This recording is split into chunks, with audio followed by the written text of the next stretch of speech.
I'm hypnotized. What's up is down, what's left is right. Chasing stars and holding you. I can't see the end, but we'll see it through.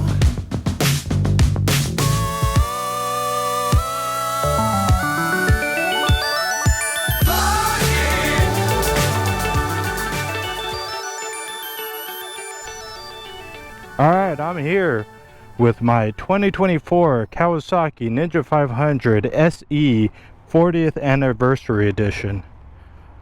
God, that's a mouthful. The upgrades on the special edition come with a bunch of stuff I don't remember probably, but frame sliders, TFT dash, comes with these grips which are useless. They don't really grip much, but they protect the tank, which is nice. I like this one. I want to get a different one for this, but I'm not sure if these are decals or not. If anybody knows if these are decals or if it's painted, I don't want to hit a heat gun on this, try to take this off and take off a decal. These ones feel more, I can't really tell. The only mod I did so far was the tail tidy from Amazon. I did the Kenimoto tail tidy on Amazon for a Ninja 400. Same shit, but yeah, looks good for 30 bucks. You use the stock turn signals, lamp light. You gotta take it off. It takes a while to really take the other one apart. It doesn't fit perfectly, but for $30, I bought the tall seat. This is the stock seat. They say, I never rode the 400, but they say this one is flatter on the 500. Okay, let's get out of here before somebody gets mad at me. Here on the LA River. Okay, here's the TFT and the keyless. Okay, to do the keyless on the Ninja 500, if you want to lock it, I had to figure this out. Press down and press in and turn to lock. Now the bars are locked. Let's see if I have to even click it.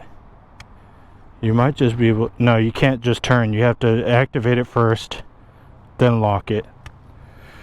The first push in activates it. So the first push in activates it, and then you could switch it over to on. Then you got your TFT. TFT looks really good. Nice and crisp. Turned up the brightness. It's got some Bluetooth thing that I don't really know about. If you hold this button on the right, you could switch the modes. Dark mode, light mode.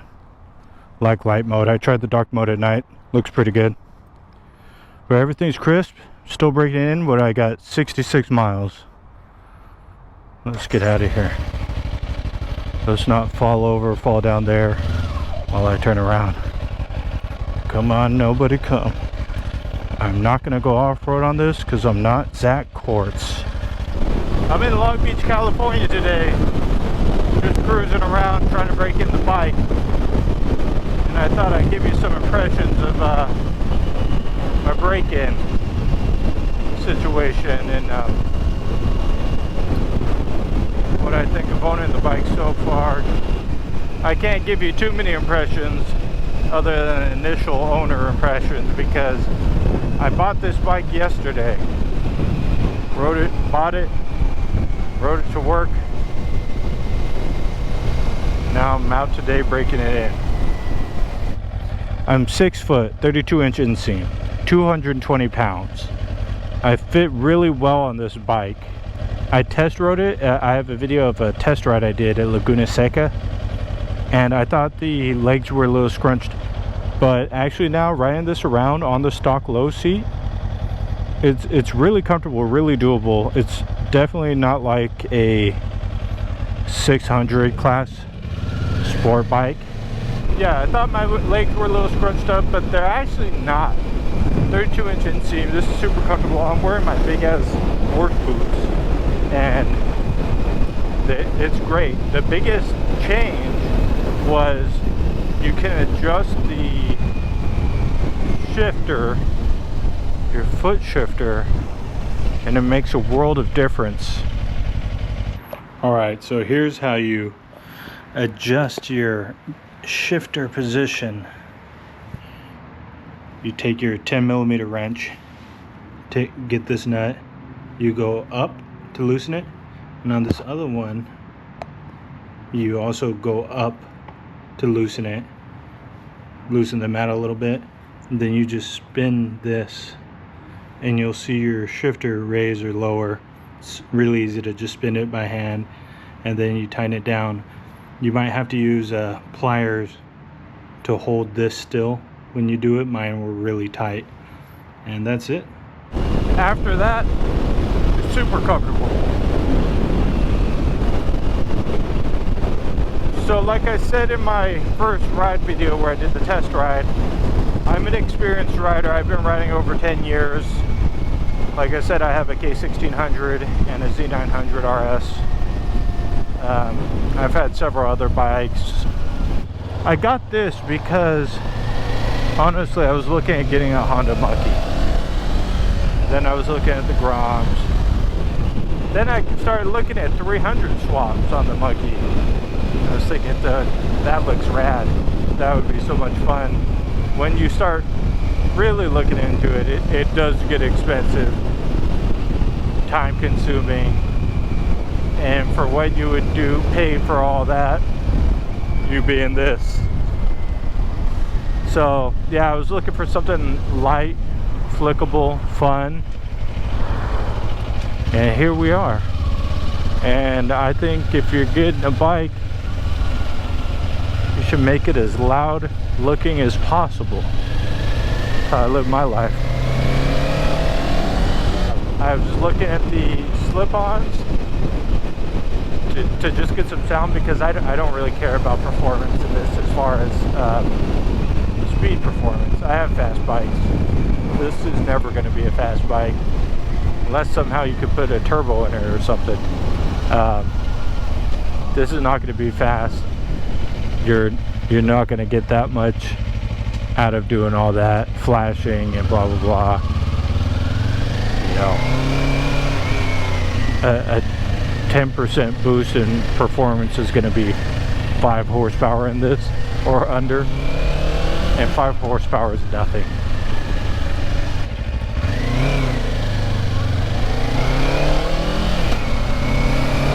Yeah, when I get that tall seat, I think I'll be leaned over just a little bit more, which would be cool with me too, because this is super comfortable already. So I don't mind being over a little more. Yeah, and this had what I wanted. This is super light. It hits the I think a really great middle ground of everything. It's not a lot of power technically, but you can get going pretty fast in this, and it's lightweight, but it's not tiny and scrunched like a lot of bikes tend to do. Once they go lower CCs, lighter weight, they get really scrunched up for somebody my size. And this is still good. This is still a full-size bike that a experienced rider could still have fun on.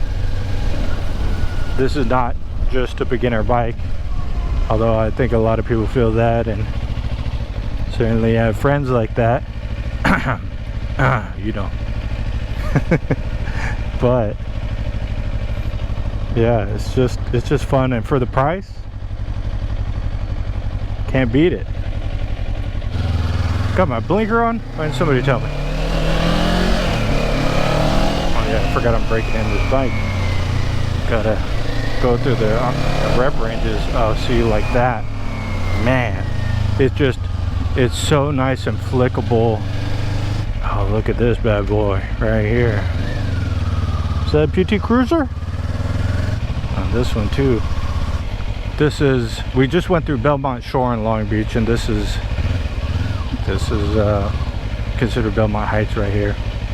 So it's super flickable. It's just that lightweight makes it so fun. even though it doesn't have the power of a 4-cylinder 600 or something, this has that maneuverability, plus the power. You can ring it out more. You know, you have more room for error. Even if you're not a beginner, you have more room for error, and you could rev it out in the canyons or something, or even here around town. It makes it really fun having a light bike. Riding a heavy bike around town can be a chore, man. You know, you're trying to turn, you got traffic, you're squeezing through them. Here in California we could split lanes. Fat bike, it can be a nuisance. Or trying to park somewhere up on the sidewalk or in a little cut, trying to fit in where you can. Big heavy bike, you know, one wrong move and that thing's tipping over and you're done ski. Dropping on the ground. This thing, it could maneuver around like nothing, one hand. My initial hates on this bike, or cons, is sound of that exhaust. I think they could have done something to make it sound a little better, even with all the Euro 6 and all that. My other con is these levers are awful, god awful. These levers are, I mean, they're just normal levers, but that sucks. Give me adjustable levers. I don't see how they could be any more expensive for them. So these levers, I mean, I got shorter fingers, so these levers suck. I can't adjust it to a good reach, so then I'm like dragging the clutch. I'm lucky if you're in Southern California and you know about levers. ASV levers makes my favorite levers. Say levers again. ASV makes my favorite levers, and they're in Huntington Beach. So pro tip, if you're in SoCal and you want to get some levers, buy them from there online or call them up or something, and you could ride down there. They're just off a beach, and you could go pick them up. I've picked them up, like, I want to say same day, but maybe it was next day. You know, better than having to wait for shipping. Not that they take long, but you know, if you buy them from Revzilla or something, gotta ship them out to you, blah blah blah. They're local to SoCal, so, and you could go just pick them up. Here's my favorite building in Long Beach, and I'm gonna mess up the name probably. Hotel Riviera? Hotel Rivera? Hotel Riviera. I'm going with that one. Beautiful. There's a clip from the movie Mad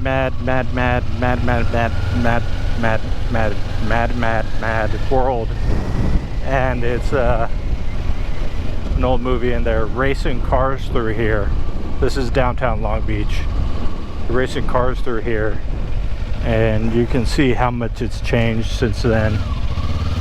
They also raced down to the old Pike, which was like a boardwalk, roller coasters. Oh yeah. Let's ride through the Grand Prix. Around Grand Prix time, which is like April or something. It's really fun to come through here. This is Shoreline Village in Long Beach. If you see the whatever the hell they're called. It's rad to come through here because they have all the paint done up and it's not blocked off, so you can feel like you're a racer. Come down Shoreline Drive by the convention center around March, early April. All the lines will be painted. Race through here legally, of course, at legal speeds. This one doesn't have any sound. You don't want to hear it.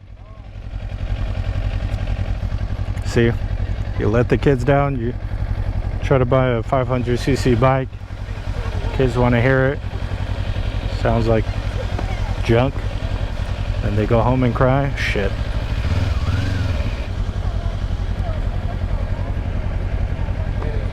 Yeah, come through here at night.